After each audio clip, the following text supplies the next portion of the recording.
Nararamdaman mo na ba na tahimik ang universo, pero somehow, alam ng puso mo na may malaki at mahalagang pagbabago na mangyayari? Aquarius, hindi ito ang iyong imahinasyon. Ito ay ang iyong intuwisyon na nagbubulong na ang iyong hinaharap ay unti-unting nag-aalin. Sa mga nakaraang linggo, baka mga buwan pa, dala mo ang mga tanong, pagdududa, at tahimik na mga pag-asa. Pero ngayon, may kakaibang pakiramdam. May isang katahimikan sa gitna ng kaguluhan, isang liwanag na nagsisimulang magbuka sa kalabo. Hindi lang ito basta araw. Ito ang mga senyales. Ang mga enerhiya ng Enero 22-23 ay hindi aksidente, tinatawag nila ang iyong kaluluwa upang magpatuloy. At kung handa ka na handa na rin ang universo. Maligayang pagdating, Aquarius. Kung nahanap mo ang mensaheng ito ngayon, magtiwala ka na hindi ito aksidente. Ang universo ay gumagalaw sa tahimik at misteryosong mga paraan, ginagabayan tayo kahit hindi natin ito namamalayan. At ngayon, lahat ng senyales ay nagtaturo patungo sa isang mahalagang bagay na unti-unting nangyayari sa iyong buhay. Ang mga petsang Enero 22, 23, 2026 ay may malakas na enerhiya na tumutugma ng perpekto sa paglalakbay ng iyong kaluluwa. Ikaw, ang visionary ng zodiac, ay nakakaranas ng pagkabahala, nahulog sa pagitan ng nakaraan at ng hindi tiyak na hinaharap. Ngunit ang liwanag ay nagiging mas malinaw. Ang mga sagot na hinihintay mo nagsisimula na silang mabuo. Sa pagbabasang ito, tatalakayin natin ang mga senyales, ang mga pagbabago, at ang mga pagpapala na unti-unting dumarating sa iyo ngayon. Makinig ng mabuti, hindi lamang gamit ang iyong isipan, kundi pati na rin ang iyong puso. Dahil ang mga maririnig mo ay maaaring magpatibay ng nararamdaman ng iyong kaluluwa sa lahat ng panahon, mas maliwanag ang hinaharap kaysa sa iyong inaasahan. Tema ng pagbasa na ito, mas maliwanag na hinaharap. Minsan, nasasanay tayo sa mga anino. Nagsisimula tayong maniwala na ang mga pagkaantala, paglihis, at pagkabigo na lamang ang ating matatanggap. Ngunit Aquarius, ang pagbabasang ito ay may mas malalim na katotohanan, ang iyong hinaharap ay hindi lang mas maganda kaysa sa iyong nakaraan, ito ay mas maliwanag kaysa sa iyong inaasahan. Ang tema ng iyong mensahe ay hindi lang pag-asa, ito ay pagbabago. Hindi ito tungkol sa paghihintay ng mga himala. Ito ay tungkol sa pagka-realize na ikaw ang himala na umaandar. Hindi ka nakalimutan ng universo. Ipinaghahanda ka nito. Ang bawat setback ay isang setup para sa kalinawan. Ang bawat katahimikan ay isang espasyo na nililinis para sa mas malaki. Ang pariralang mas maliwanag na hinaharap ay hindi nangangahulugang magiging perpekto ang lahat, ito ay nangangahulugang ang iyong kaluluwa ay sa wakas ay makakaramdam ng pagkakahanay. Ang kalabo ay unti-unting nawawala. Ang liwanag sa hinaharap ay hindi nanggagaling sa labas, nagmumula ito mula sa loob mo. Sa mga susunod na araw, mga senyales ay lilitaw. Maglaan ng pansin. Ang enerhiya ng Enero 22-23 ay ang simula ng iyong kaluluwa na muling matutunan kung sino ka talaga at kung ano ang karapat-dapat mong matamo. Kamakailang nakaraan ng Aquarius. Aquarius, pag-usapan natin ang mga pinagdaanan mo kamakailan. Dahil kahit na wala ng ibang tunay na makakaintindi nito, ni ang iyong pamilya, ni ang iyong mga kaibigan, nararamdaman mo ito. Ang tahimik na bigat.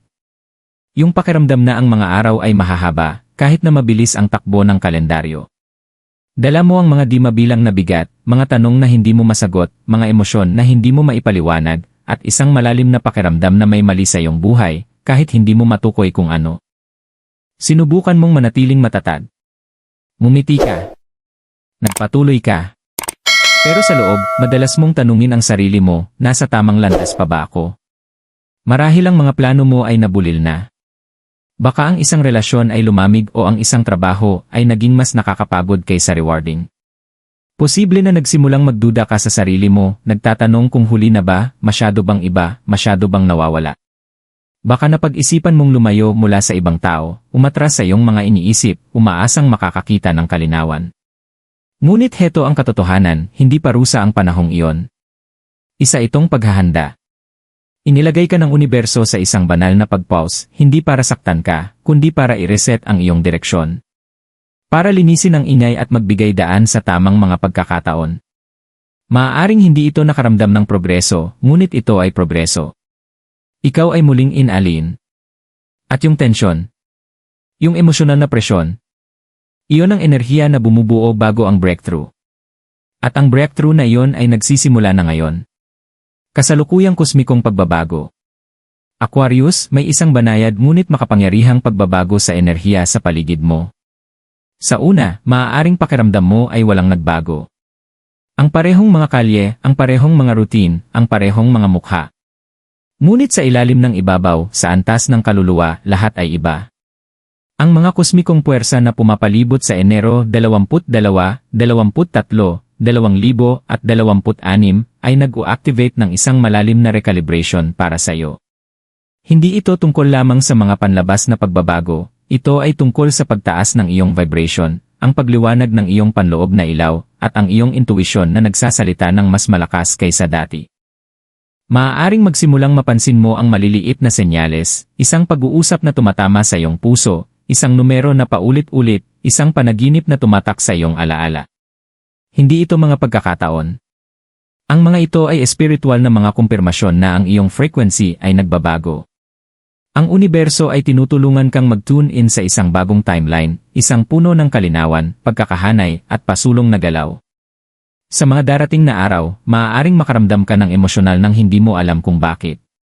Iyan ang pagpapalaya. Ibinababa mo ang mga bagay na hindi na akma, mga lumang bersyon ng iyong sarili, mga lipas na paniniwala, natitirang pagdududa sa sarili. At sa halip, isang tahimik na kumpiyansa ang magsisimulang umusbong. Ang pagbabagong ito ay tulad ng unang liwanag bago ang pagsikat ng araw. Hindi ito dumarating na may mga paputok, kundi may katahimikan. May katiyakan. Mas mararamdaman mong hindi ka gaanong reactive, mas kalmado. Mas hindi magulo, mas nakasentro. Ang ingay ng mundo ay unti-unting nawawala habang ang katotohanan sa loob mo ay nagsisimulang lumakas. Hindi ka tinutulak ng universo, iniimbitahan ka nito. Upang sabihin sa iyong pag-unlad. Upang itigil ang pagpapaliwanag tungkol sa kung sino ka. Upang magtiwala na kahit hindi mo pa nakikita ang buong larawan, may isang magandang bagay na nagbubukas. Ang momentong ito ay hindi aksidente, Aquarius. Ipinanganak ka para sa mga pagbabagong ito. At ngayon nagsimula na sila. Mga nakatagong pagpapala na nahayag.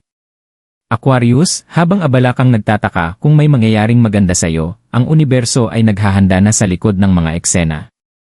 Ang pakiramdam ng pagkaantala ay talagang isang banal na pagkakahanay. At ngayon, ang mga nakatagong pagpapala ay nagsisimula ng lumitaw isa-isa. Minsan, ang pinakamalalaking regalo ay hindi yung mga hinahabol natin, kundi yung mga tahimik na dumating kapag tumigil na tayo sa pagtakas. Yung oportunidad na nawala. Pinrotektahan ka nito mula sa isang nakakapagod. Yung taong umalis, nagbigay siya ng espasyo para sa isang tao na nakikita ang iyong halaga. Yung hindi na natanggap mo mga buwan na ang nakaraan. Isa itong kosmikong redirection patungo sa isang mas maganda. Sa ngayon, ang iyong enerhiya ay nagiging magnetiko. Hindi dahil may bago kang ginawa, kundi dahil ikaw ay naging isang bagong tao. Ang sakit ay pinino ka. Ang paghihintay ay nagturo sa iyo ng pasensya. At ang katahimikan ay nagsanay sa iyong intuisyon. Malapit nang magsimulang mapansin ng mga tao ang isang pagbabago sa iyo. Hindi nila alam kung ano ito, pero mararamdaman nila ito. Isang katahimikan. Isang tahimik na kumpiyansa. Isang kislap. Iyan ang nangyayari kapag ang kaluluwa ay muling inialin sa layunin. Ang iyong mga nakatagong pagpapala ay maaaring hindi dumating sa malalakas o halatang paraan. Maaaring isang mensahe sa tamang oras. Isang alok na hindi mo inaasahan. Isang pag-uusap na magbabago ng lahat. Isang realisasyon na makakatulong sa iyong magpatawad at mag-let go. Isa-isa, ang mga maliliit na himala ay magpapaalala sa iyo, wala ni isa sa mga ito ang nasayang. Pati na rin ang iyong heartbreak ay may misyon. Pati na rin ang iyong kalituhan ay may aral. At ngayon, habang ang bagong kabanatang ito ay nagbubukas, magsisimula mong maintindihan kung bakit kailangang mangyari ang lahat ng ito sa paraang nangyari. Narito na ang mga pagpapala, Aquarius, hindi dahil pinilit mo sila, kundi dahil handa ka na sa pagtanggap ng mga ito. Pinakamalalaking oportunidad para sa Aquarius. Aquarius, hindi lang mga senyales ang ibinibigay sa iyo ng universo, binubuksan ito ang mga pinto. At ang mga pintong ito ay humahantong sa ilan sa mga pinakamalalaking oportunidad na naranasan mo sa mga nakaraang taon. Ang enerhiya ng Enero 22-23 ay puno ng momentum, ngunit banayad.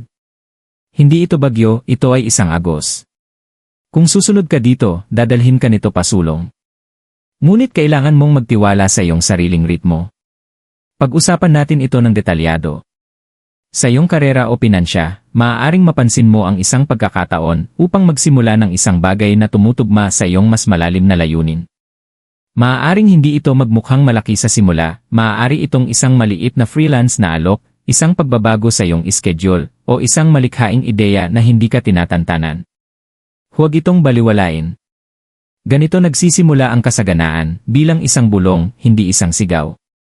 Sa mga personal na desisyon, magsisimulang magliwanag ang kalinawan kung saan dati ay puno ng kalituhan. Ang mahirap na pagpili ay magiging mas madali. Ang bigat ng ano kaya kung ay magiging isang kumpiyansang o isang mapayapang hindi. Magsisimula mong makita na ang ilan sa mga bagay na natatakot kang bitawan ay hindi naman talaga nakalaan na manatili. Sa mga relasyon, maaaring may isang tao na magtapat ng katotohanan upang magpagaling, upang muling mag-ugnay, o upang ipakita ang kanilang tunay na sarili. Manatiling bukas. Ngunit huwag habulin. Ang enerhiyang ito ay pabor sa mga taong alam ang kanilang halaga at pinapahalagahan ang kanilang mga hangganan. Higit sa lahat, ito ay isang oportunidad na pumasok sa iyong susunod na bersyon, hindi sa puwersa, kundi sa agos. Aquarius, papasok ka sa isang bintana kung saan ang iyong kaluluwa at ang iyong mga kalagayan ay sa wakas ay magkakaroon ng pagkakahanay.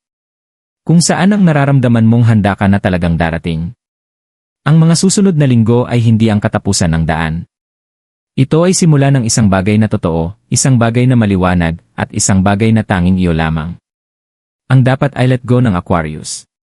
Aquarius, habang pumapasok ka sa mas maliwanag na hinaharap, may isang mahalagang bagay na kailangan mong iwanan, ang bigat ng pagdududa sa sarili. Dala mo ito ng matagal, tinatanong ang iyong timing, ang iyong halaga, ang iyong landas. Paulit-ulit mong nire-reply ang mga pagkakamali sa nakaraan, na para bang sila ang nagde-define sa'yo. Nagtanong ka kung baka naman na-miss mo na ang iyong pagkakataon, o kung ikaw nga ba ay masyadong iba para lubos na makabilang. Ngunit ang katotohanan ay, sinusubukan mong mamulaklak sa lupaing hindi para sa'yo. Ngayon ang tamang panahon upang bitawan ang mga gawi, pag-isip, at pati na rin ang mga relasyon na nagpapaliit sa'yo. Ay let go mo ang ugali na magpaliwanag ng sobra tungkol sa sarili mo. Ay let go mo ang paghihintay ng panlabas na pagpapatunay. Ay let go mo ang pagdadala ng mga responsibilidad na hindi naman yo. Hindi ibig sabihin nito na maging malamig o sarado, ibig sabihin nito ay maging malinaw. Ang mga hangganan ay hindi hadlang. Ang pagsasabi ng hindi ay hindi pagtanggi. At ang pagprotekta ng iyong kapayapaan ay hindi makasarili.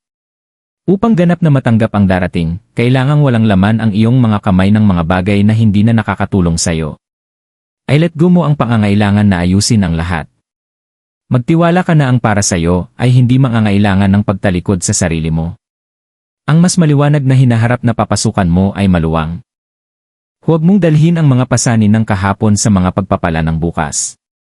Espiritual na payo mula sa universo. Aquarius, matagal nang ibinubulong sa iyo ng universo. Hindi sa pamamagitan ng malalakas na pangyayari, kundi sa mga malalambot na sandali, sa mga panaginip, sa mga synchronicities, sa katahimikan ng iyong sariling paghinga. Ngayon hindi ang panahon upang tumingin sa labas para sa mga sagot. Ang karunungang kailangan mo ay nasa loob mo na. Isipin mo ang isang ilog na dumadaloy sa isang lambak. Hindi ito nagmamadali. Hindi ito nababahala. Kumikilos ito ng may biyaya, alam na makararating ito sa kanyang patutunguhan. Ikaw ang ilog na yon. At kahit na ang iyong landas ay pumanik, huminto, o umapaw, patuloy ka pa rin ginagabayan patungo sa isang mas mataas na layunin. Espiritual, ikaw ay pumapasok sa isang panahon ng pagbabalik sa iyong sarili. Hinihiling sa iyo ng universo na magtiwala sa iyong intuisyon, kahit na ang lohika ay tutol. Sundan ang iyong panloob na kompas, kahit na hindi ito nauunawaan ng iba. Paniwalaan na ang kapayapaan ay tanda ng pagkakahanay, hindi ng pagiging kontento. Maaaring magsimula kang makaramdam ng higit na koneksyon sa kalikasan, mga simbolo, o paulit-ulit na mga pattern. Hindi ito aksidente. Ang mga ito ay mga etyo ng banal na oras. Maglaan ng pansin sa mga numero, mga balahibo, mga panaginip, at mga hindi inaasahang sandali ng kapayapaan. Ito ang paraan ng universo upang kumpirmahin na sa tamang landas ka. Isang mensahe para sa'yo. Hindi kay pinadala dito upang maglaro ng maliit, Aquarius. Ipinadala ka dito upang maging spark sa dilim. Ang tinig ng pagbabago. Ang tahimik na lakas na nagbubukas ng katotohanan. Hindi mo kailangang sumigaw upang maging makapangyarihan. Ang iyong enerhiya ay nagsasalita ng malaki sa katahimikan. Magtiwala ka na ang darating ay hindi lamang maliwanag, kundi malalim na nakahanay sa layunin ng iyong kaluluwa. Aquarius, kung walang nagsabi sa iyo kamakailan, mas magaling ka kaysa sa iniisip mo. Naramdaman mo ang mga laban na hindi nakita ng iba. Pinanatili mong buo ang iyong sarili sa katahimikan. Pumuti ka sa mga paraang hindi mo palubos na nauunawaan. Ang universo ay hindi lang naggagantimpala ng pagsusumikap, binibigyan nito ng halaga ang pagkakahanay. At sa wakas, ang iyong panloob na pag-unlad at ang iyong panlabas na realidad ay nagsisimulang magtagpo. Pumasok ka sa isang yugto kung saan ang mga bagay ay mas nararamdaman na dumadaloy kaysa pilit. Kung saan ang mga sagot ay hindi na kailangang habulin, dumarating na sila. Kung saan ang pag-ibig ay hindi na kailangan pang ipagpilitan, ito ay dumarating sa iyo. Ito ang iyong paalala, hindi ka huli. Hindi ka nawawala. Nasa tamang oras ka. Anuman ang akala mong katapusan, ay tunay na isang turning point. Anuman ang puminsala sa iyo, ay ipinakita ang mga bagay na hindi na kayang dalhin. Ibinaba mo ang isang lumang identidad at ngayon, handa ka ng mabuhay bilang taong palagi mong ipinapanganak. Tumayo ng matatag sa iyong pagiging natatangi. Ipagmalaki ang iyong tahimik na lakas. Ang hinaharap na dating malayo ay ngayon malapit na. Ito ay iyo. Kung ang mensaheng ito ay tumukoy sa isang malalim na bahagi ng iyong puso, huwag mo itong itago. Magkomento sa ibaba, tinutulungan ko ang tamang oras ng aking buhay. I like ang video na ito kung naniniwala kang ang hinaharap ay nagkakaroon ng pagkakahanay. Mag-subscribe para sa higit pang mga mensahe na ginagabayan ng kaluluwa. At ibahagi ito sa isang Aquarius na kailangan marinig ito ngayon.